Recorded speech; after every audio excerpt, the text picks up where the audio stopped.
রাজবাড়ী জেলা শহরের শহীদ স্মৃতি স্টেডিয়াম সরকারি প্রাথমিক বিদ্যালয়ের সামনে প্রতিদিন সকালে একটি ছোট দোকান খুলে বসেন এক তরুণ শাওন শেখ। হুইল চেয়ারে বসে বিশেষভাবে তৈরি সেই দোকানে তিনি সাজিয়ে রাখেন চিপ, চানাচুর, আচার সহ হালকা খাবার। গ্রাহকদের হাসি মুখে সেবা দেন তিনি।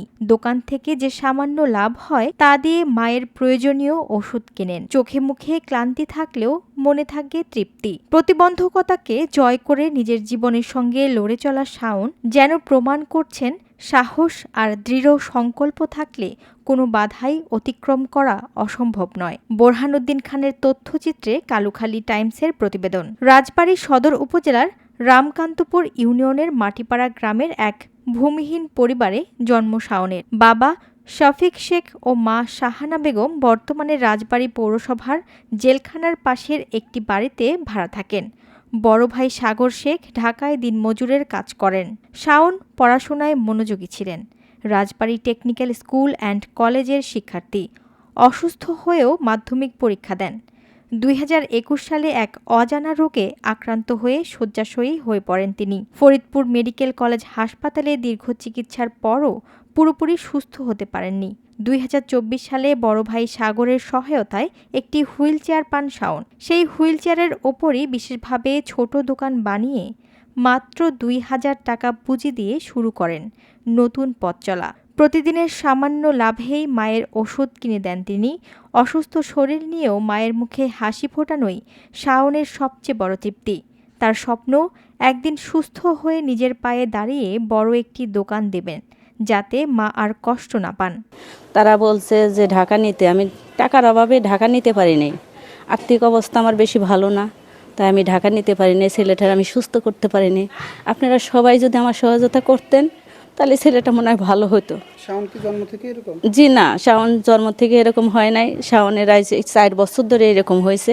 মেট্রিক পর্যন্ত পড়াশোনা করছে, কোরআন 2 বার খতম দিছে, সে নামাজ পড়ে, আল্লাহ দিলে নামাজ কালাম পড়ে, সব হাদিস কালামও ভালো জানে। এই ছেলেটা হঠাৎ করে আমার ছেলেটা পড়ে গেছে। ছেলের চিন্তায় চিন্তায় আমারও হার্টের সমস্যা হয়ে গেছে।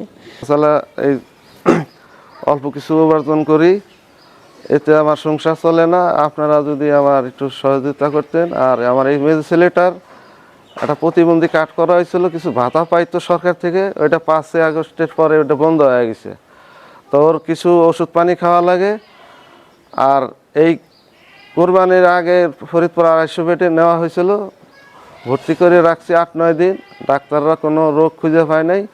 তা ডাক্তাররা বলছে আপনারা ঢাকা মেডিকেল নিয়ে ভর্তি করেন, ওর একটা টেস্ট করা হবে, শরীরের মাংস টেস্ট করা হবে। ওই টেস্টটা আপনার 30,000 টাকার মতন লাগতে পারে। তা আমি পয়সার অভাবে নিতে পারি নাই। তো এখন আপনাদের 10 জনের যদি সহযোগিতা পাতাম, তাহলে আমি মনে হয় এই ছেলেটার একটু উপরে আল্লাহ, নিচে আপনারা, তা আমি মনে হয় একটু সুস্থ দেখতে পারতাম। অসুস্থ হলো কিভাবে? অসুস্থ হইলো আজ 3-4 বছর।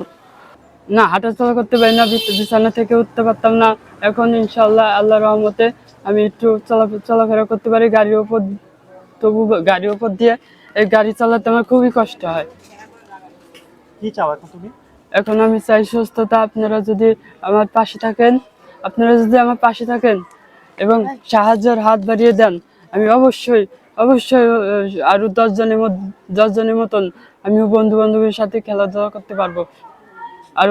আবার ভর্তি হয়ে পড়ালেখা করার ইচ্ছা আছে। সকালে উঠে খাবার দাবার করি, খাবার দাবার ঠিক মতো করতে পারি না। তবে খাবার দাবার করে আম্মু খাওয়া দেয়। তারপর আমার আব্বু খাবার দাবার গুছিয়ে গাড়ির উপর দিয়ে আমার গাড়ি পিছনে করে নিয়ে এই স্কুলে নিয়ে আসে।